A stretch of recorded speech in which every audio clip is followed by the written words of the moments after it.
Yo! What is up, everyone? It's Avatar Yaya TV today, and this video is inspired by Caligo45, the worst and best Naruto games. LGI, let's get it, Lego.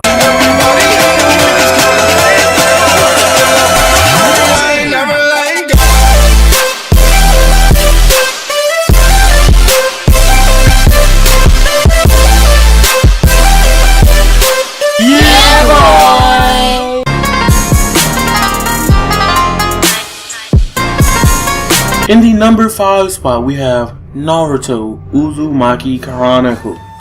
Okay, so let me say this about Uzumaki Chronicles.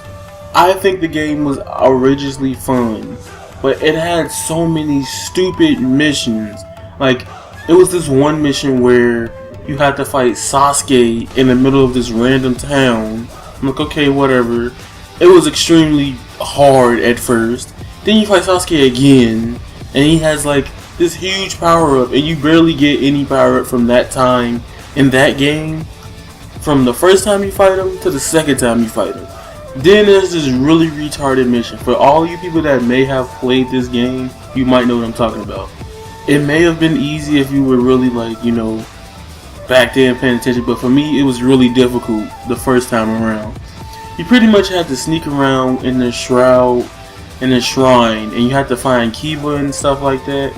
And it led you to Kabuto, and pretty much you have to look at the shadows of the shrine to guess. If you messed up, you had to go in the endless loop of fighting enemies over and over and over again. Like, it was really annoying.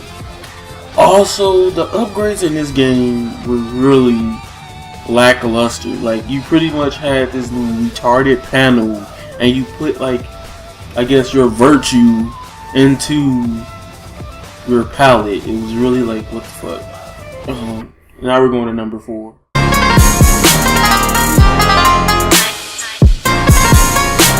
Number 4 is going to be Naruto Ninja Council 3. Okay, let me say this. Now, to be a DS game, oh, don't hit me with that. It's a DS game, it's going to be bad. There have been really good Nintendo DS Naruto game. Let me tell you why I hated this game.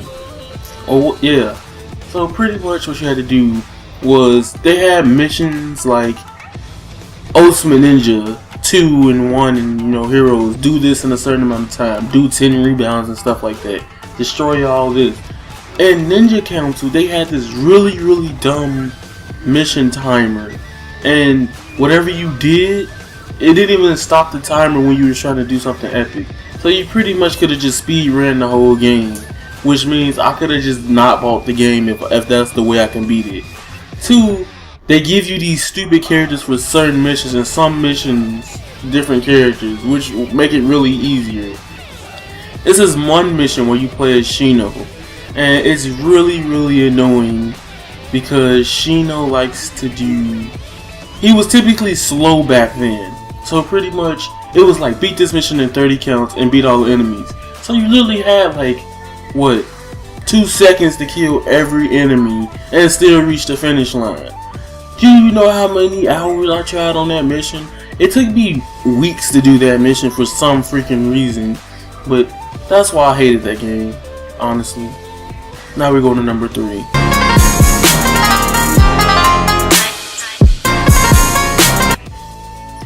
The number 3 spot will go to Naruto Dragon Blades Chronicle.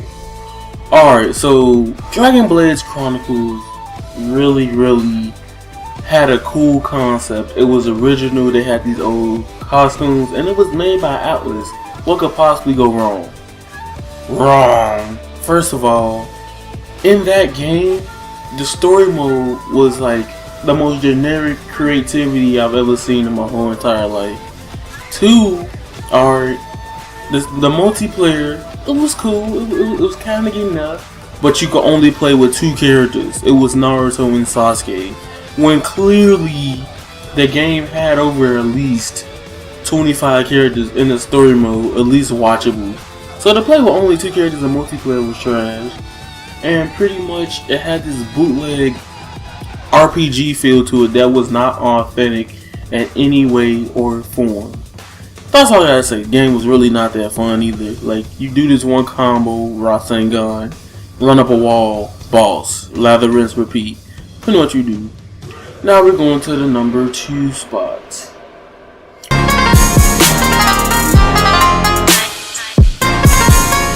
Alright, so Ultimate Ninja is in the number 2 spot. You guys be like, where's Storm Revolution? Let's not talk about that. Ultimate Ninja, reason why I hate Ultimate Ninja was because it was too slow. It was just dang right too slow. It wasn't even like, it was the opposite of a ninja. It was like playing, it's like playing J-Stars in extreme lag. It's not enjoyable. It wasn't. Like, the concept was, the game was just extremely slow, and the game had like, how many characters? 9 characters? 10 characters? I can't remember. It was so annoying. And the story mode was only up to, can't remember. I think it stopped at the tuning exams, I think. It was just garbage heels. Let's just say that. Now we're going to number 1.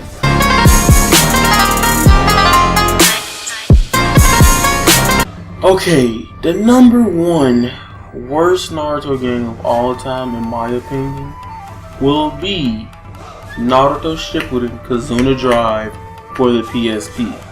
Alright, let me say this. Kazuna Drive, I had the Japanese demo, and I couldn't even beat Gaara. The game was extremely hard, not because, they made it tough. It's the mechanics of the game overall making it harder. The game barely had combos, so you really did this like 2-punch, then a jutsu. Then the only cool thing about the game was how the AI was kinda okay, but then they got in the way and they died. And Sakura, when you say uselessness, she was really useless. Your whole team was useless without her, because your team would take massive amounts of damage from one hit from an enemy. All the bosses in the game were repetitive. It took about 15 minutes to 20 minutes, I don't know, depending on how, maybe almost an hour, okay, to defeat a boss. It was like Final Fantasy 13 all over again. What else I didn't like about that game was because everything really stale. So my problem with Kazuna Drive, it was so much more. Like, it had a depth, it had like the multiplayer component. If it was in Storm, it'll work. But in Kazuna Drive, it was lackluster.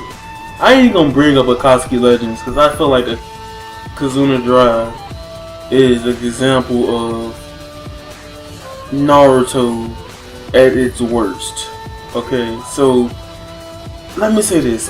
And then the story mode was pretty much you fighting the 8, the 9-tailed fox and all that, the Jinjurikis, the Bijus, whatever. You fight all of them, and then you fight this last thing at the end of the game that's weak as fuck. Most people can't get past chapter 6. Okay? Like, people get stuck on chapter 6 because the boss and the gameplay is really trash. Then they got these Kingdom Hearts ass health bars. What am I supposed to do? Literally. But that's all I gotta say. That's my mini rant. Comment, subscribe. Tell me if you enjoyed this. Avatar TV is out, and I'm done.